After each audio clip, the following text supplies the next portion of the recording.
So what you will see here tonight is the coming together of the artists that were involved in the initial making of Suspended Women and creating the work, and talking about the process of creating the work. When I look back on that whole process of making Suspended Women, I have hundreds and hundreds of impressions. It's all visual, musical, theatrical sensations. Like, I went through all these different ideas of who were the men, who was I in this, and then for me, I hit upon this thing that worked for me, that I was like a blank screen, and anyone watching it could project on me and what I was doing whatever their image of man was in this context. And because it was about the women, and it was about their relationships to men. It wasn't about our relationship to them. It was about their relationship to us.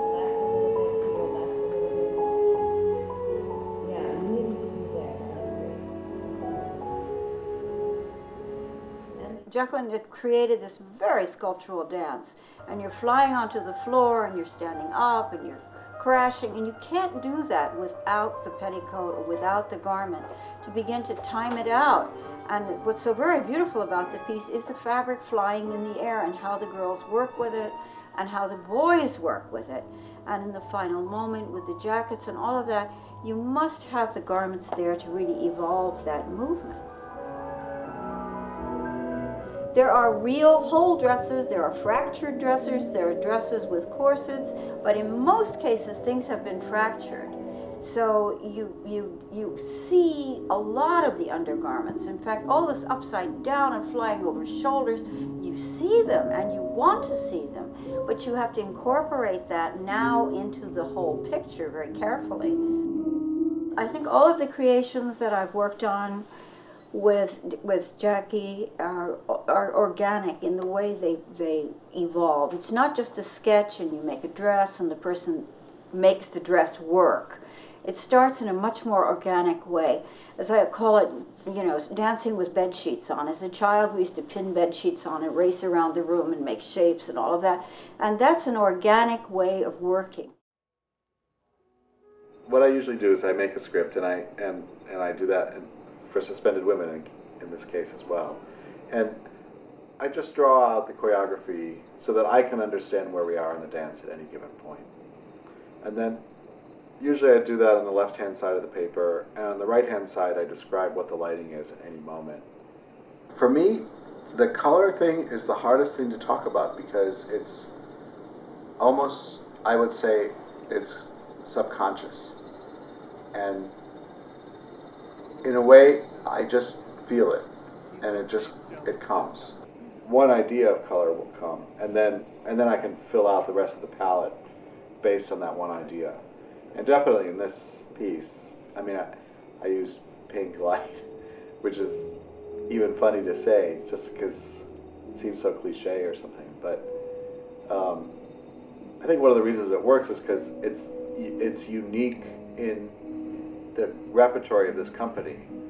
This is the only piece that has that kind of color palette. And you know, I could start out with one idea, like those projections. And those projections they're different pieces of colored glass.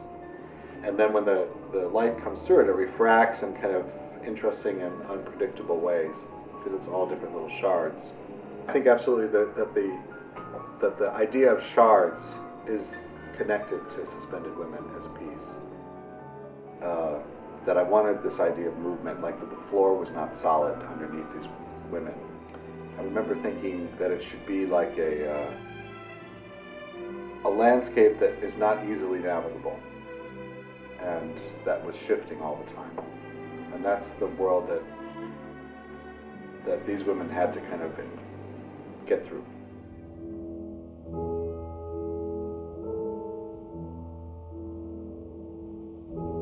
I wanted to find impulses for a vital theatrical expression, to integrate my own movement language which had been informed by tradition and history, and bring feelings, emotions, images, sounds into an organic expression, and to be able to bring out from the dancers their own voices. So I had to create a playing field for them that would allow them to be individual characters.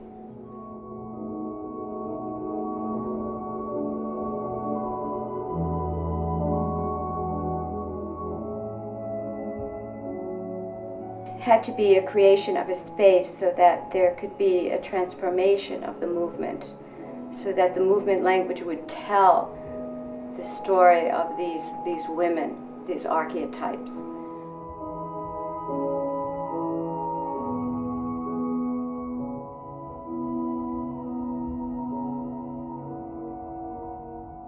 And the only way to become one is to go so deep into understanding the music. And you have to understand the music so that you can hear between the notes. So details become incredibly important. They had to be able to sustain themselves together, even between the notes as they moved. And the movements became like kaleidoscopic kind of energies moving in movement fragments that move together like the shards in the lighting that Clifton understood then in seeing the work.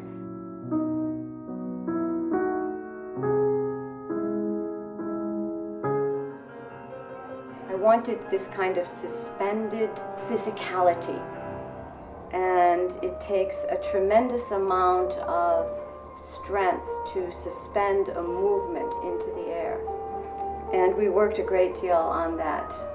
So it wasn't just falling into the floor, it was suspending and sustaining that suspension through the muscle viscerally, and then suddenly being able to have the earth rise up into your heart.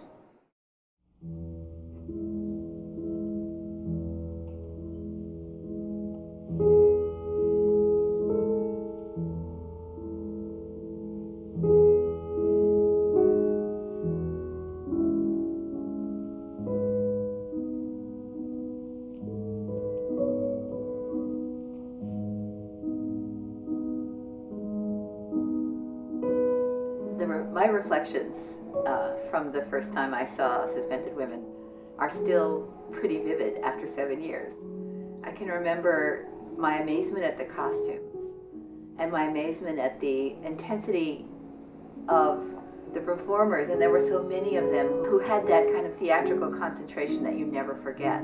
And there's something about the suspendedness and the beautiful, decadent, late modern ripeness of Ravel's music, and the impulses from within the dancers' bodies that were animating the space and animating their costumes. It felt so full of depth.